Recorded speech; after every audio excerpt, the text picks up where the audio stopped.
high above a dirt road in eastern California, an ore bucket hangs from its cables right where it stopped almost a century ago. The road beneath it climbs 5,000 feet in 8 miles to a town where nobody lives.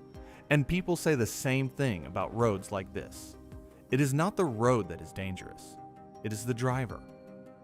After dark, you cannot see the mistake until you are in it. The road is called the Yellow Grade, and it climbs out of the Owens Valley in eastern California toward a ghost town named Cerro Gordo. Most people who make that drive now are going up for the ghosts. Cerro Gordo has a reputation. It has been on television. It has been called one of the most haunted places in California, and every year people point cameras at the dark windows and wait for something to move. To understand why, you have to start with where it sits. Cerro Gordo is Spanish for Fat Hill. It is perched on a barren ridge in the Inyo Mountains, a fault block range on the western edge of the Great Basin, and the geology that put it there is the whole story.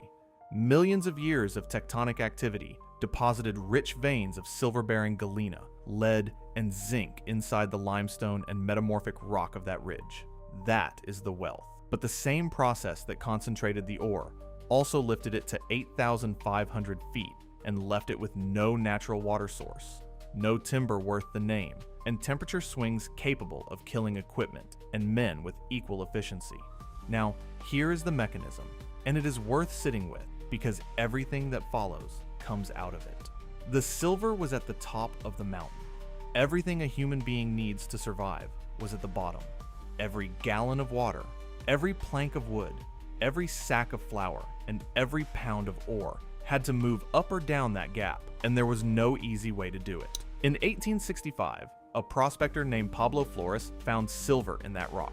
Within 2 years, the prospectors came. In April of 1868, a mining engineer named Mortimer Belshaw arrived from San Francisco, looked at the problem, and solved it in the most direct way available. He and his partner Abner Elder built an 8-mile toll road up the mountainside. They named it the Yellow Grade, after the yellowish shale it cuts through, and in September of 1868, Belshaw fired up a steam-powered smelter above the camp. Because he owned the road, he controlled what came down it. Every ingot of silver that left that mountain left it on Belshaw's terms. And it worked. It worked to a degree that is difficult to describe now.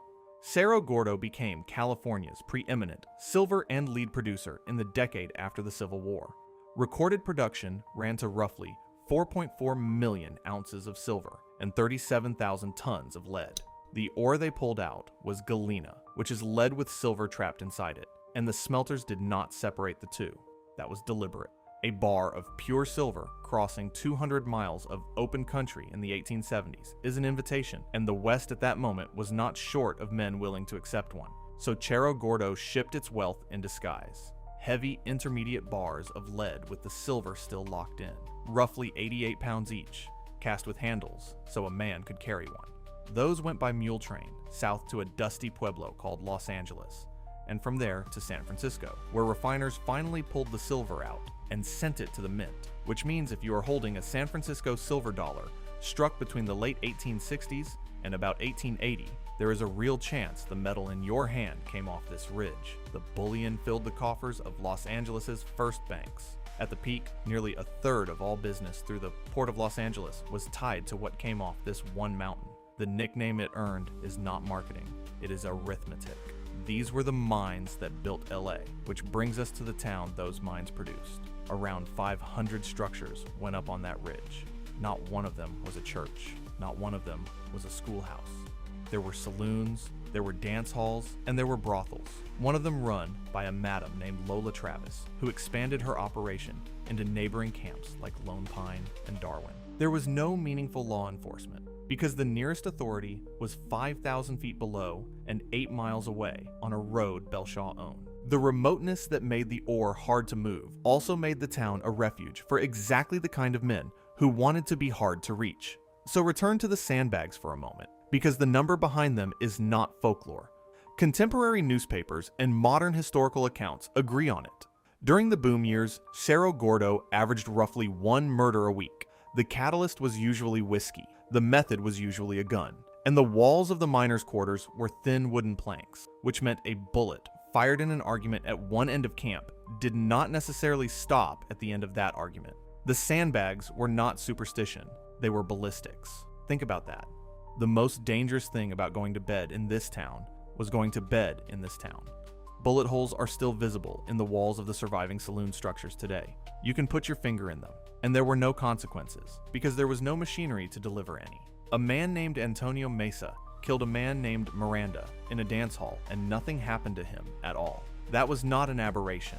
That was the operating condition. What passed for justice at Cerro Gordo was whatever the men standing nearest decided to do about it, and most of the time what they decided to do about it was nothing. The last recorded gunfight there was on December 29, 1892. A French-Canadian engineer named Bill Crapo had served as the town's postmaster and had been replaced. There was a dispute over an election. Crapo shot Henry Boland, the man who had taken his job, along with Boland's friend, as they walked past his house. A $500 price was put on Crapo's head, and men from neighboring towns came up the yellow grade to collect it. Nobody did. Crapo disappeared and was never heard from again. That is the version of Cerro Gordo people come for. The bullet holes, the bounty, the man who vanished. It is a good story, and most of it is even true. But this is where the story turns, because the thing that actually killed this valley did not carry a gun, and it did not come from the mountain. It came from Los Angeles. By 1880, the richest ore was gone. The high-grade chimneys, the vertical cracks packed with mineral that had made men rich, were worked out. The water ran short. The pinyon pine that had been cut to make charcoal for the smelters was gone from the range. The town emptied. There was a second act in the early 1900s when zinc was found, and a 2-mile aerial tramway went up in 1912 to carry ore straight down to the railhead at Keeler. And for a while, Cerro Gordo was the largest zinc producer in the United States, shipping something like 1,000 tons of ore a day. But mining at that elevation only ever pencils out when the ore is extraordinary. And by the late 1940s, the mountain was abandoned for the second time. The last mining ended in 1957. Meanwhile, at the bottom of the road, the city those mines had built came back for something else. Owens Lake was real. Until the early part of the last century, it covered about 100 square miles and ran as much as 30 feet deep. Steamboats crossed it, carrying Cerro Gordo bullion. The town of Keeler is named after a man who captained one. Then, starting in 1913, Los Angeles diverted the Owens River into an aqueduct and took the water 220 miles southwest. The lake did not shrink. It died. And what it left behind was 100 square miles of exposed alkali flat sitting directly beneath 12,000-foot peaks that funnel wind across it at 20 to 40 miles an hour. Here is what that means in numbers. The dry bed of Owens Lake became the single largest source of PM10 particulate pollution in the United States. Not in California, in the country. It emits roughly 300,000 tons of it a year. 30 tons of that is arsenic. 9 tons is cadmium. The dust also carries nickel, and all 3 of those are carcinogens. Particles that small do not stop in your nose or your throat. They go into your lungs, and they stay there. During the worst events, air pollution readings around that lakebed have run up to 25 times the National Clean Air Standard. And over an 18-year monitoring period, the lake caused an average of 19 violations of the federal standard every year at one specific measuring station. That station is at Keeler. Keeler is the town at the bottom of the road. It had a rail depot, a swimming beach, a steamboat port. Fewer than 100 people live there now. They are the ones breathing it. And it does not stay in Keeler. The town of Ridgecrest sits 150 miles from that lakebed and is still severely affected by the dust that comes off it.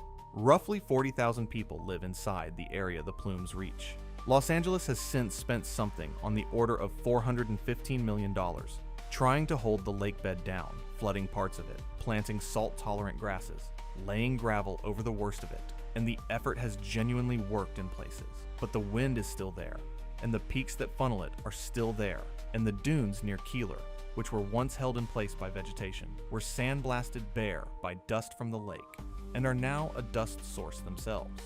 That is what it takes to undo the drying of one lake. Hundreds of millions of dollars, decades, and it is still not finished. So consider the sequence. The mountain built the city.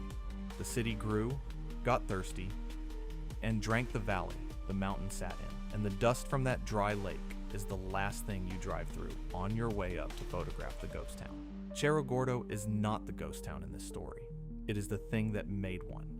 The mountain has a modern chapter, and it is instructive.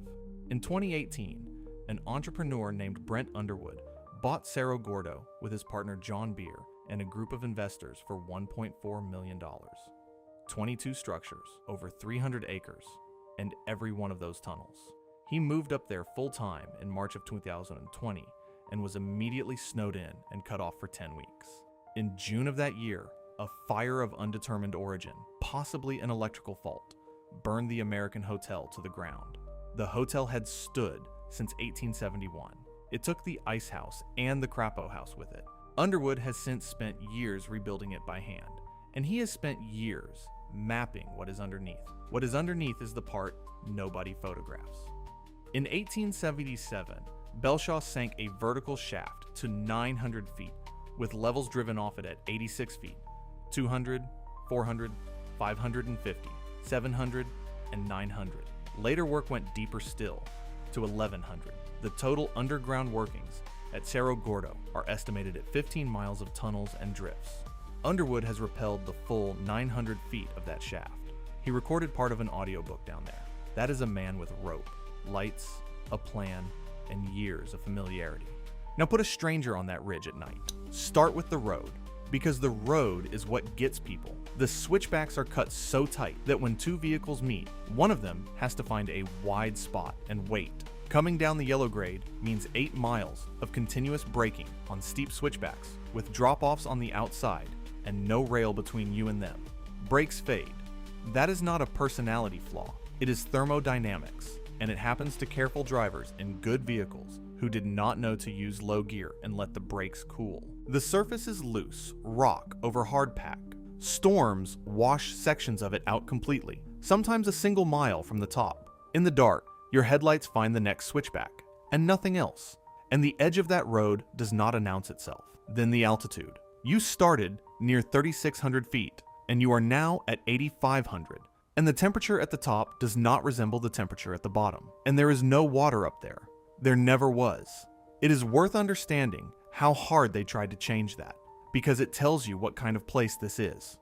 In the beginning, they hauled it up the grade by mule, every gallon, for a town of thousands. Then, they built a pipeline, 11.5 miles of it, running to a spring.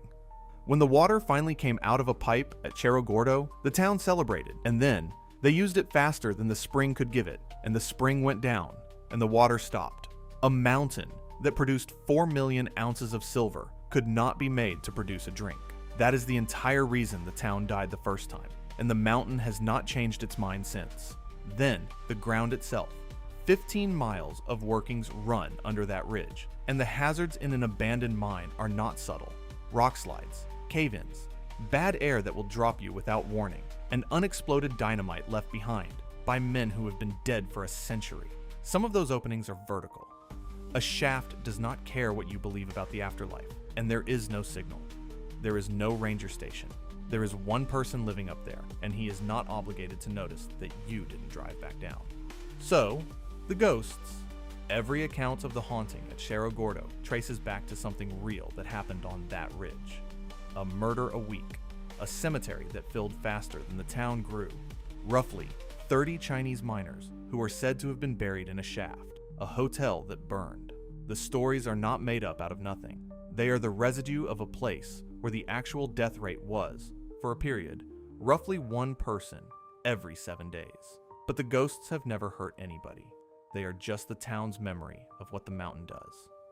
8 miles, 5,000 feet, no rail, no water, no signal, 15 miles of holes underneath, and 100 square miles of arsenic dust at the bottom of the grade. The silver in that hill built a city 200 miles away, and the city came back and drank the lake, and the lake turned to poison, and the road that carried the bullion down is still there, exactly as wide as a truck. People drive up it to look for something in the windows after dark. The thing worth being afraid of is the mountain, and it has never once needed to be a ghost.